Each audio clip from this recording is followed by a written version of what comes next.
Waouh! Comment c'est plaisant de dire que c'est le temps de l'Afrique. C'est simple. Je vais illustrer ce que je dis là avec quelques exemples. Je tiens avant tout à vous dire merci pour la confiance que nous faites. Vous êtes de plus en plus nombreux à vous abonner à la chaîne. Le Sénégal, la Côte d'Ivoire, le Cameroun, l'Allemagne, la France, l'Algérie. Franchement, merci. N'hésitez pas à vous abonner, de cliquer sur la cloche de notification pour ne plus jamais manquer les vidéos que nous allons faire paraître dans le futur. Parce que les vidéos de plus en plus puissantes et fortes arrivent dans le futur. Merci.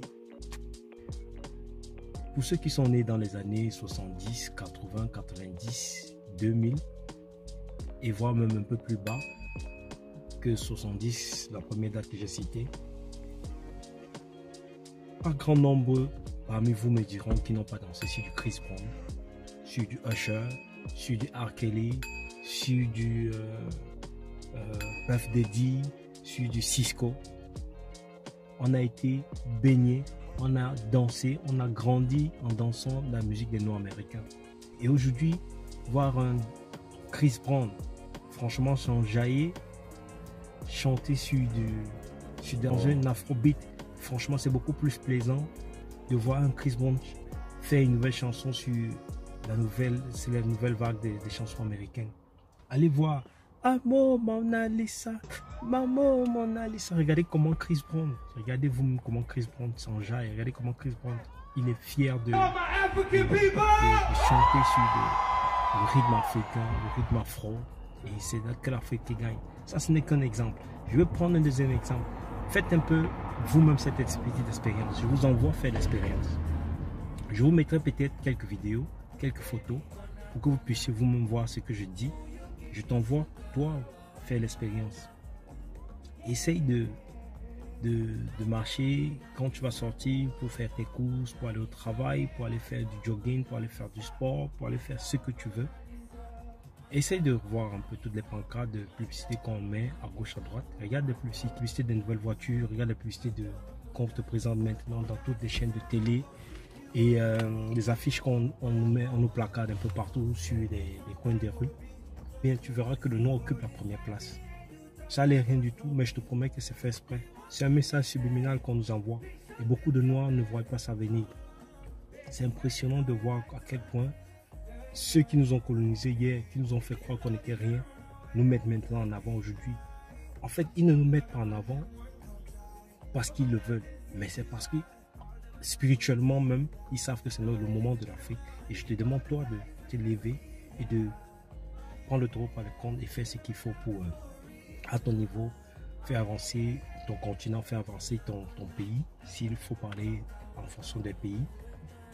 Donc, je vais te raconter une histoire toute simple. Où je fais cette vidéo actuellement, là où tu me vois, là juste en face, tu vois. En fait, ici, vous verrez, si je vous filme, il n'y a pas trop de barrières. Vous ne verrez pas les barrières comme en Afrique. Vous êtes dans votre maison entouré de barrières. Non, ici, les séparations sont beaucoup plus faites avec les arbres, les feuilles, les fleurs qu'on met. La maison juste à côté, c'est une caribéenne. Et depuis quelques années, elle a décidé de rentrer, explorer beaucoup plus ce côté de l'Afrique parce qu'elle m'a dit que son papa était un rastaman. Et vous savez, les rastamans sont hyper ancrés dans la culture africaine. C'était les rebelles même. Quand vous écoutez l'histoire des rastamans, les rastamans, ce sont ceux qui ont le plus combattu le fait qu'on voudrait enlever leur culture d'être afro, d'être africain. Donc, elle a grandi avec son papa qui lui disait tout le temps l'Afrique, il lui parlait de l'Afrique, l'Afrique. Ça fait que quand elle a eu la possibilité de pouvoir se rendre en Afrique par rapport à l'école, et il avait la possibilité c'était son école, son université où elle fréquentait qui finançait. Et il y avait la possibilité de faire quoi? Il y avait la possibilité de choisir un pays où vous voulez aller faire un stage, mais pas votre pays d'origine. Et dès qu'on lui a dit quel est le pays, dans le continent ou bien le pays où tu vas aller, elle a directement choisi le Ghana. C'est comme ça qu'elle a choisi le Ghana. Et petit à petit, elle a aimé le premier voyage. La deuxième fois, elle savait déjà un peu où elle partait parce que la première fois, c'était financé par l'école. Et elle a pu aller expérimenter d'elle-même l'Afrique, aller sur place, voir ce qui était bien, ce qui n'était pas bien. Et elle a rentré avec une image hyper positive du Ghana. Et qu'est-ce qu'elle a fait l'année qui suivait, voire les 2 années qui suivaient? Elle a rebooké un voyage elle-même à ses frais pour aller encore au Ghana et aller encore voilà, renouer les contacts qu'elle a eu à faire pendant le temps qu'elle était là-bas. Et maintenant, elle va au Ghana tout le temps. Elle va au Ghana tout le temps. Dans une de mes vidéos, même si vous allez dans la vidéo, je vais mettre même dans la description le lien du festival de la mode qu'elle a organisé il y a quelques semaines dans la ville de Birmingham. Et c'est d'elle que je parle. Vous voyez, en fait, elle fait maintenant quoi, des petits regroupements entre afro-descendants, des Caribéens, des Jamaïcains, Barbados, bref, tous ces gens des îles qui voudraient renouer avec leurs ancêtres, avec leurs racines africaines. Elle organise des voyages pour le Ghana, pour pas mal d'autres pays africains, questions qui partent visiter, à voir à quoi ressemble l'Afrique. Elle m'a dit quelque chose de très très pertinent que j'aimerais partager ici avec toi. En même temps, c'est un peu triste hein, que on en arrive jusque-là. Elle dit qu'elle a l'habitude de discuter avec les Africains. Quand je dis les Africains, elle-même se considère déjà comme une Africaine. C'est une Africaine, vous comprenez ce que je veux dire. Elle dit quand elle discute avec des Africaines, ou bien les Africains, elle a du mal à comprendre comment certains d'entre eux ont une mauvaise façon de représenter l'Afrique ou bien de présenter l'Afrique au monde. Et qu'elle, qui entre parenthèses, si on peut dire aujourd'hui qu'elle n'est plus africaine, quand elle parle de l'Afrique aux Africains, les Africains sont étonnés. Vous voyez? Et elle m'a dit quelque chose. Elle a acheté déjà 3 terrains au Ghana. Oui, 3 terrains au Ghana. Et qu'elle veut continuer à acheter les terrains. Parce qu'elle s'est rendue compte que les Asiatiques achètent beaucoup de terrains au Ghana. Les Européens, on sait. Les Émirats Arabes Unis. Vous savez, il y a même une vidéo qui a circulé où on nous dit comment les Émirats Arabes Unis ont plus de 2 millions d'hectares en Afrique seuls, les Émirats Arabes Unis. L'Europe, des millions aussi, si je ne me trompe pas. Et j'en passe. Elle a commencé à acheter déjà les terres et elle voudrait acheter pour ses... Là, elle a acheté son terrain à elle. Elle a acheté pour ses 2 fils. Donc, elle a 3 terrains. Un pour elle, un pour son premier garçon et le deuxième terrain pour son deuxième garçon. Et elle voudrait acheter pour ses neveux. Et après, en même temps, acheter encore des grandes parcelles et faire tous les papiers qu'il faut pour que le terrain n'ait pas de problème. Et elle dit que qu'est-ce qu'elle va faire? Que si les Africains qui n'ont pas encore compris que c'est le temps de l'Afrique, il faudrait se tourner déjà vers l'Afrique et chercher à vouloir à faire grandir l'Afrique, à faire prospérer encore plus l'Afrique. C'est triste, hein? Écoutez bien ce que je veux dire. Elle dit qu'elle vendra ses terrains aux Africains, les Africains qui n'auront pas compris que c'était le moment d'acheter les terres. Nous, entre parenthèses, nous qui pourrons être fiers que oui, nos ancêtres n'ont pas été esclavagisés.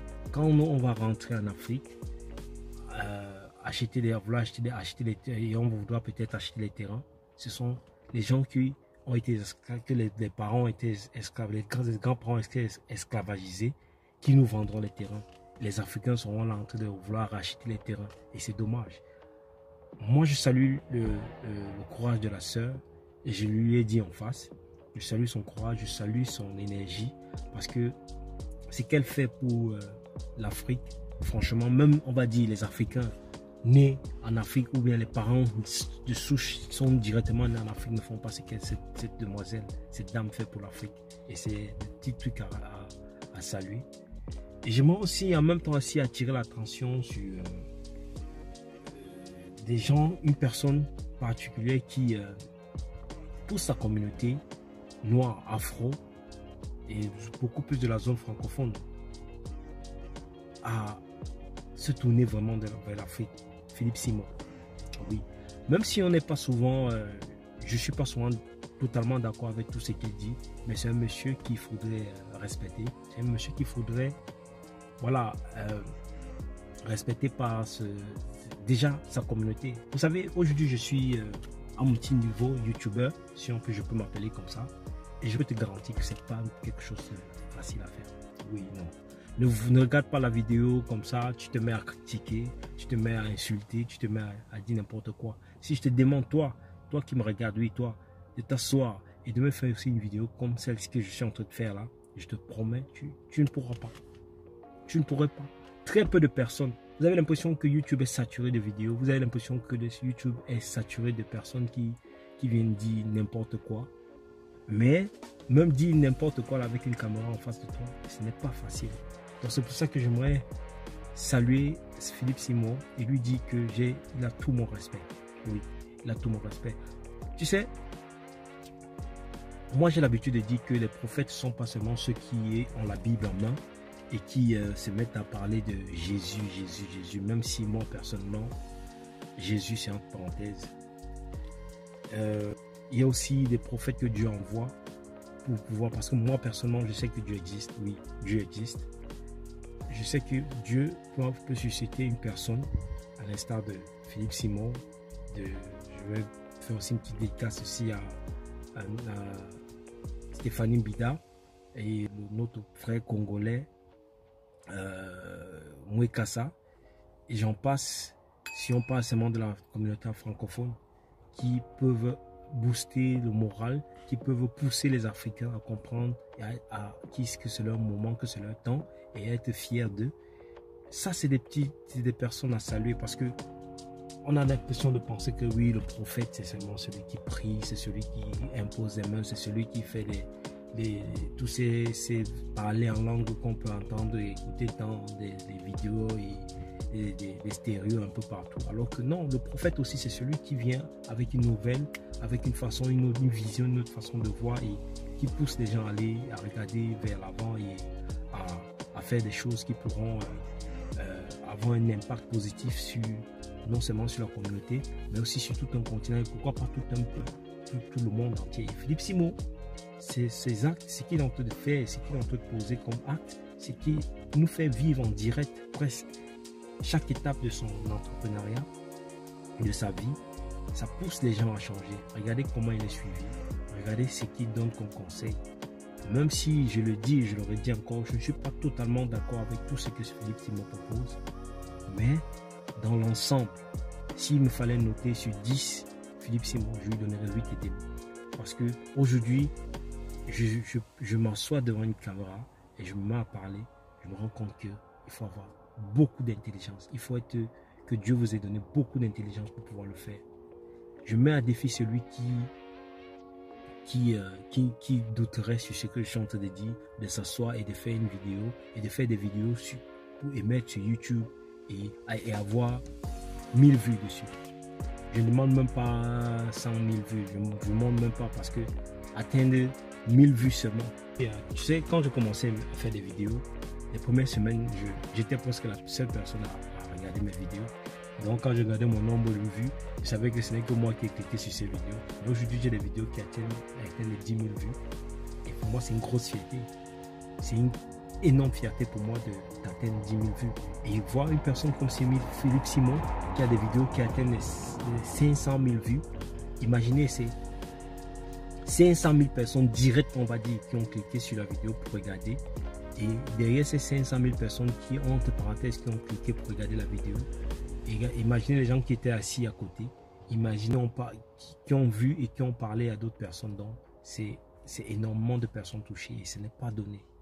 Philippe Simon, tu as mon soutien, je te salue et je te donne beaucoup de respect pour ce que tu fais pour la communauté africaine et en particulier la communauté camerounaise. Aujourd'hui, la Côte d'Ivoire est en train de bénéficier de ton savoir, en train de bénéficier de ton expertise, et je pense que c'est l'Afrique qui gagne. C'est pas seulement le Cameroun. Tu aurais pu aller t'installer au Cameroun et faire plus ou moins ce que tu es en train de faire au Cameroun, parce que je sais que tu aurais aussi pu le faire très bien au Cameroun, mais tu as choisi la Côte d'Ivoire pour montrer aux Africains que non, il faut qu'on arrête de se bloquer dans la tête que ce n'est que dans son pays d'origine qu'on est capable de se faire l'argent.